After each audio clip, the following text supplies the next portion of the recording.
आज के ई लेक्चर का टॉपिक है Carnot engine, refrigerator and Carnot theorem.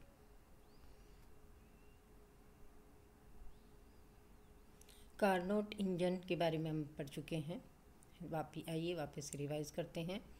जब कोई इंजन उच्च ताप T1 केल्विन पर ऊष्मा Q1 ग्रहण करता है और यह कुछ उपयोगी कार्य W करके शेष ऊष्मा Q1 माइनस W को निम्न ताप T2 पर निष्कासित करता है, तो इस प्रकार स्रोत से ली गई ऊष्मा का कुछ भाग उपयोगी कार्य में रूपांतरित हो जाता है।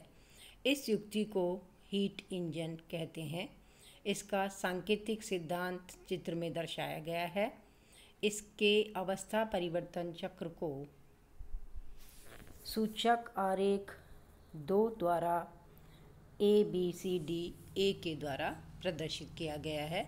इसे कार्नो साइकिल भी कहते हैं। तो ये जो फिगर है 1 और 2, 1 फिगर हीट इंजन का सिंबॉलिक डायग्राम है और 2 फिगर जो है इसका आरेख डायग्राम है। सूचक आरेख डायग्राम कहलाता है, इंडिकेटर डायग्राम, जो P वर्सेस P में खींचा जाता है। गैस अपनी A स्टेट पर है, A स्टेट से B स्टेट, उसको B अवस्था लाने के लिए समतापीय एक्सपेंशन किया जाता है।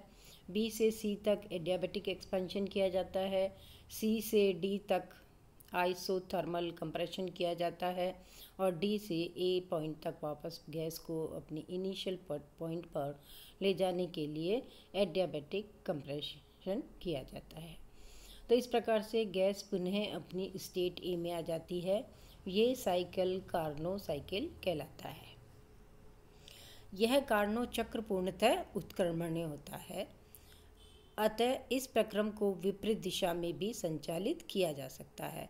अर्थात यह निम्न ताप T2 केल्विन पर Q1 ऊष्मा ग्रहण करे और इस पर बाह्य एजेंसी से W कार्य करवाया जाए तो इंजन कुल ऊष्मा Q2 प्लस W बराबर Q1 को उच्च ताप पर निष्कासित करेगा।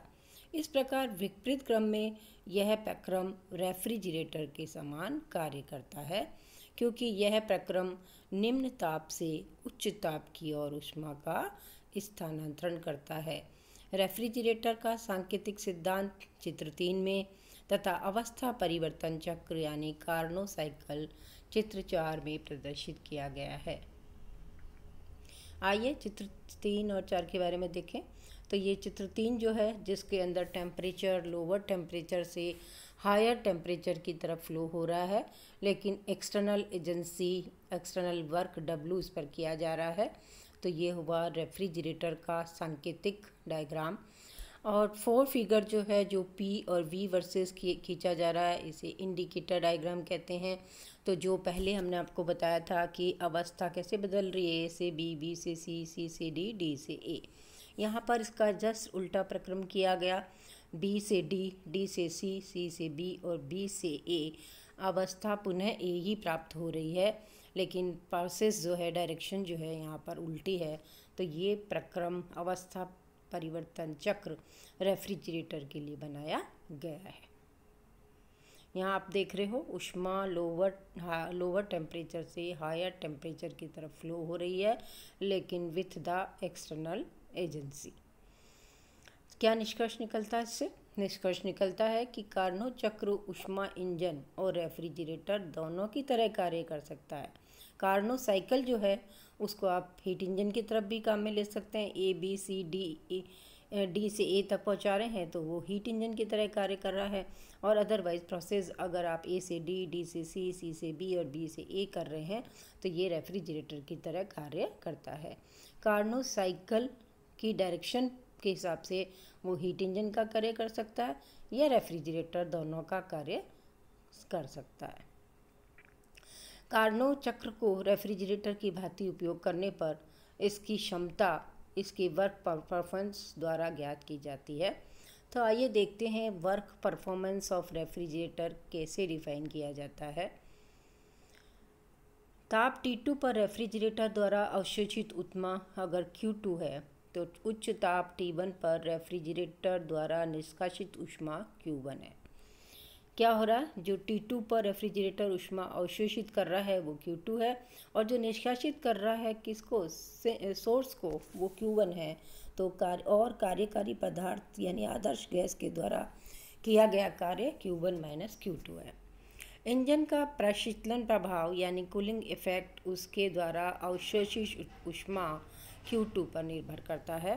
प्रशीतलन के लिए कार्य गुणांक अवशोषित ऊष्मा डिवाइडेड बाय बाह्य एजेंसी द्वारा किए गए कार्य के द्वारा डिफाइन की जाती है। जबकि हीट इंजन में क्या था, W/Q1, यहाँ होता है Q2/W। Q1 यहाँ पे अगेन Q1 माइनस Q2 के बराबर है, और ऊपर जो है आपके पास Q1 है, अवशोषित ऊष्मा Q2 है। तो Q2 divided by Q1 minus Q2 ये रेफ्रिजरेटर का वर्क परफॉर्मेंस कहलाता है। कार्नो इंजन की दक्षता 100% से अधिक नहीं हो सकती, परंतु रेफ्रिजरेटर का कार्य गुणांक 100% से अधिक हो सकता है, क्योंकि इसको डिफाइन इस वे में किया गया है। तो रेफ्रिजरेटर का कार्य गुणांक 100% से अधिक हो सकता है। आइए कार्नोट साइकिल को रिवर्स वे में करते हैं। ये रिवर्सिबिलिटी प्रोसेस है।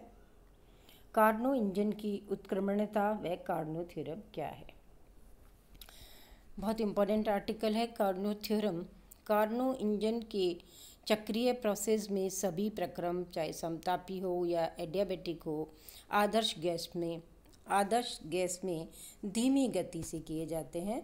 अतः ये चारों प्रोसेस उत्क्रमणीय होते हैं। ये हमने पहले भी बताया था, कोई भी प्रोसेस उत्क्रमणीय जब होगा जब वो धीमी गति से किया जाए। आदर्श कल्पना का मतलब क्या होता है कि किसी भी तरह के रेडिएशन के द्वारा किसी तरह का हीट लॉस ना हो, यानी विकिरण, संचालन, संवहन के द्वारा किसी भी ऊष्मा की हानि नहीं होनी चाहिए। इंजन के ऊष्मा स्रोत और सिंक की ताप की ऊष्माधारिताएं अनंत होने के कारण इनके ताप भी सदैव नियत रहते हैं। इस प्रकार कार्नो इंजन एक आदर्श इंजन होता है तथा उत्क्रमण प्रक्रम की सभी आवश्यक शर्तों का पालन करता है, अर्थात कार्नो इंजन एक पूर्णतः उत्क्रमणीय इंजन होता है। कार्नो इंजन की दक्षता केवल स्रोत और सिंक के तापों पर निर्भर करती है, वर्किंग सब्सटेंस यानी कार्यकारी पदार्थ पर निर्भर नहीं करती। व्यापक रूप से दो निर्धारित ताप के बीच में कार्य करने वाले सभी उत्क्रमणीय इंजन की दक्षता समान होती है। आइए कार्नो थ्योरम के बारे में देखते हैं। कार्नो इंजन का जो ये विश्लेषण है उससे क्या निष्कर्ष निकलता है। एक उत्क्रमणीय इंजन की दक्षता अधिकतम होती है तथा यह कार्यकारी पदार्थ की प्रकृति पर निर्भर नहीं करती है। यह कथन कार्नो प्रमेय कहलाता है। कार्नो प्रमेय के दो भाग हैं, दोनों दो भाग हम डिफाइन कर रहे हैं। किन्हीं दिए हुए दो तापों के बीच कार्य कर रहे किसी भी ऊष्मा इंजन की दक्षता उन्हीं तापों के बीच कार्य कर रहे उत्क्रमणीय कार्नो इंजन की दक्षता से अधिक नहीं हो सकती, अर्थात उत्क्रमणीय कार्नो इंजन की दक्षता अधिकतम होती है। देखिए T1 और T2 के बीच में एक रिवर्सिबल इंजन आर काम कर रहा है और एक इंजन अगर इरिवर्सिबल है तो हमेशा नीटा आर यानी रिवर्सिबल इंजन की एफिशिएंसी ज़्यादा होगी इरिवर्सिबल इंजन की एफिशिएंसी से। अगर दूसरा इंजन भी रिवर्सिबल है, एक आर है एक आर डैश है, तो उस कंडीशन के अंदर अगर T1 और T2 फिक्स रखे जाएं तो नीटा आर डैश के बराबर भी होगा।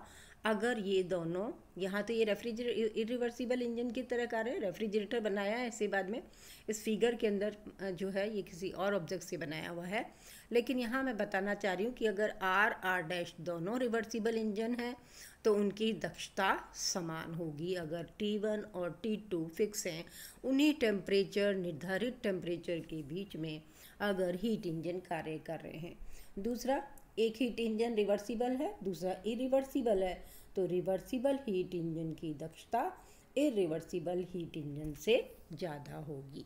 ये कार्नो थ्योरम का प्रथम भाग है। आइए इसका दूसरा भाग देखते हैं। किन्हीं दिए हुए दो तापों के बीच कार्य कर रहे सभी उत्क्रमणीय इंजन की दक्षता समान होती है। अगर ये R है, ये R' है, लेकिन इनका वर्किंग सब्सटेंस अलग अलग है।